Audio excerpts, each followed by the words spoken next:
민간단체 보조금 부정 사용 사례 중에서 가장 문제가 되는 게 뭐라고 생각하십니까? 자유민주주의 시장경제 체제를 부정하는 종북 좌파 활동을 하는 단체에 대한 지원이라고 생각합니다. 대한민국 예산을 보조받은 단체가 종북 좌파 교육을 하고 있다는 것이 그저 놀라울 따름입니다.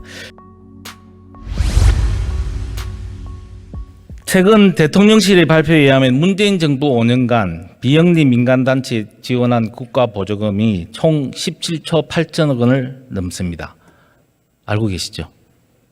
네, 그렇게 보고 받은 거. 그러나 지난 정부가 자체적으로 적발한 문제 사업은 153건, 한수 금액은 34억 원에 불과합니다. 이것 또한 알고 계시라고 생각을 합니다. 국민의 혈세로 충당된 보조금이 주머니 돈이 삼짓돈처럼 낭비되고 먼저 본 사람이 임자인 것처럼 되어버렸습니다. 총리께서는 이러한 상황에 대해서 어떻게 생각하고 계십니까? 잘못된 보조금의 사용은 당연히 적절한 절차를 밟아서 밝혀지고 또 거기에 대한 개선 방안이 마련돼야 된다고 생각합니다.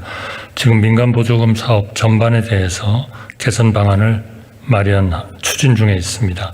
더 이상 국민의 세금이 낭비되는 일이 없도록 민간 보조금 사업 전반에 대한 개선이 필요하다고 생각합니다. 지방자치단체는 이보다 훨씬 더 큰 규모로 비영리 단체에 지원하고 있습니다. 지난 5년간 17개 시도가 비영리 민간단체에 지원한 보조금이 총 67조가 넘습니다. 17개 시도 민간 보조 사업 현황을 한번 보시죠. 지난 17년부터 21년까지 박원순 전 시장이 재직했던 서울시에서는 10조 4천억 원, 이재명 전 지사가 재직했던 경기도는 13조 3천억 원을 지원했습니다. 본 의원은 조금 전에 우리 총리께서 말씀하신 전면 전수조사라든지 제도 개선도 필요하겠지만 중앙정부 외에도 지원 규모가 큰 지방자치단체에 대한 감사도 병행해야 할 것으로 생각합니다. 이에 대한 구체적인 감사 계획이 있으십니까, 총리? 현재 그 전 지자체에서 2월 말까지 자체 조사를 지금 추진 중에 있습니다. 조사 결과를 분석하고 위법 사항이 있다면 적이 조치를 할 것으로 그렇게 생각하고 있습니다.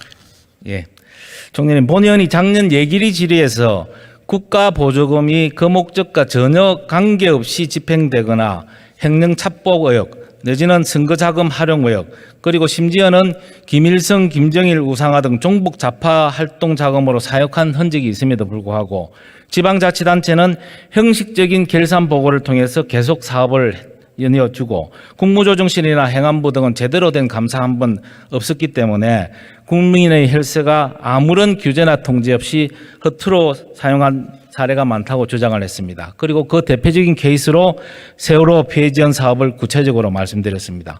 총리께서도 기억하시죠? 네, 기억하고 있고요. 아주 좋은 문제를 지적해 주셨다고 생각합니다. 이 보조금은 그것이 지방이든 중앙정부든 결국 국민의 세금입니다. 따라서 그 지급의 적정성, 선정 기준 이에 대한 자체 조사를 진행을 해가지고 종합 분석해서 사안별로 조치하고 통보하고 위법 사항이 있다면 감사 의뢰 같은 조치를 할 예정으로 있습니다. 총리께서도 조금 전에 제도적 대책을 만든다고는 하셨는데요. 그에 대한 구체적인 사정을 좀 설명을 해 주실 수 있겠습니까? 지금? 일단 이러한 그 보조금에 대한 조사가 병행이 되면 거기서 법을 위반하거나 적절하지 않게 처리된 내용들이 밝혀질 것 같습니다. 그 내용에 따라서 개선 조치를 마련하겠습니다. 사실은 세월호 관련해서는 작년에 하반기에 국감을 준비하면서 안산시에 관련 서류를 달래 한 20박스를 갖다 줍니다. 그래서 그때 시간적으로나 인력적으로 전혀 도저히 이걸 전체적으로 다 파악을 할 수가 없어서 2020년 1년치만 살펴본 결과를 제가 발표를 한 거거든요. 아마 6년치를 세밀하게 살펴보면 어마어마하게 국가 보조금 낭비가 있다는 걸 발견하실 겁니다. 이게 좀 더 세밀하게 감사하실 수 있도록 좀 조치를 해 주십시오. 알겠습니다.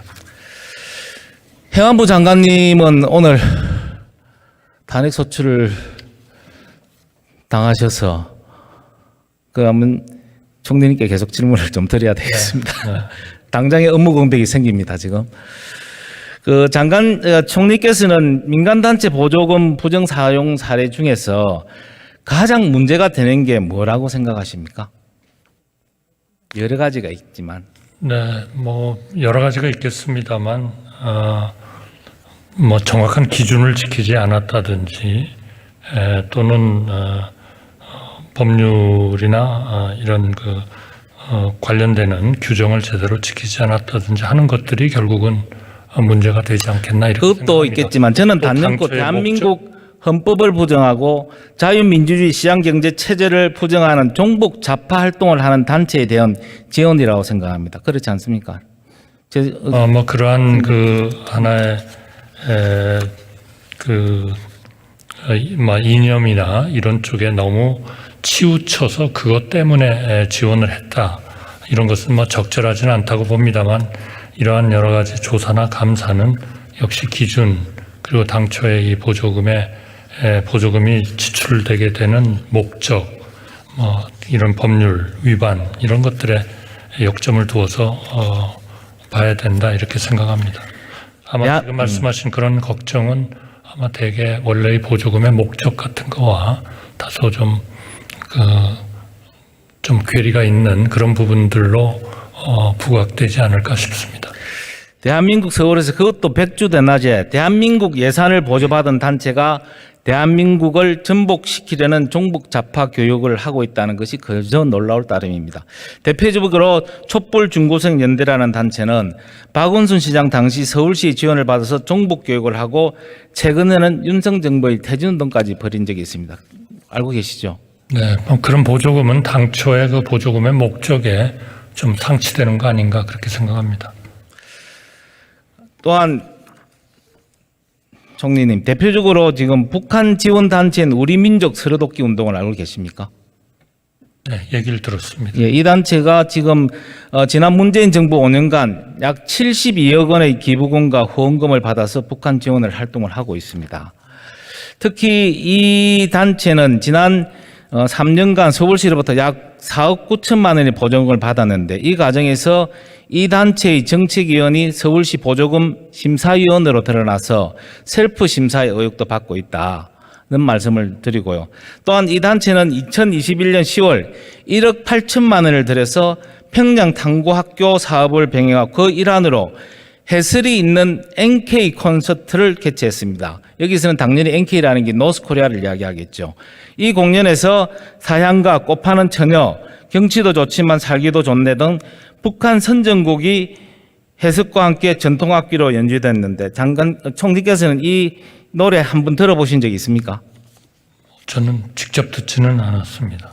사양가는 김일성의 부인이자 김정은의 생모인 김정숙이 어린 김정일을 재울 때 불러준 노래라 하고요. 꽃파는 처녀는 김일성이 1930년에 직접 창작했다는 노래고 경치도 좋고 살기도 좋네는 1973년 김일성의 60일의 생일 기념 작품으로 제작된 노래로 혁명 가곡의 한 곡이라고 합니다. 잠시 영상을 한번 보시겠습니다. 음량이 나오지 않아서 필요한 부분은 저희들이 자막으로 처리했습니다.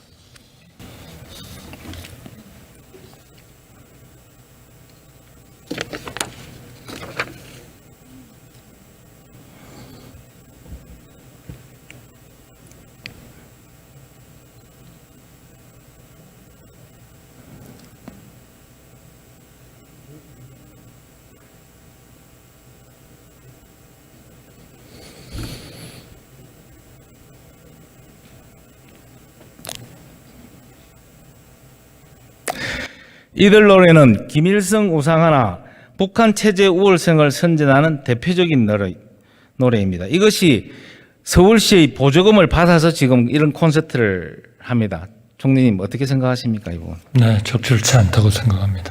그래서 총리께서도 국가의 안위를 책임진다는 사명으로 이게 지금 아마 경찰에서 수사를 하고 있는 걸로 알고 있거든요. 그 부분에 대해서 총리께서 다시 한번 독려를 해 주십사 부탁을 드립니다. 네, 사법 당국이 목적이나 법률에 위반 사항이 있는지를 들여다보리라고 생각합니다.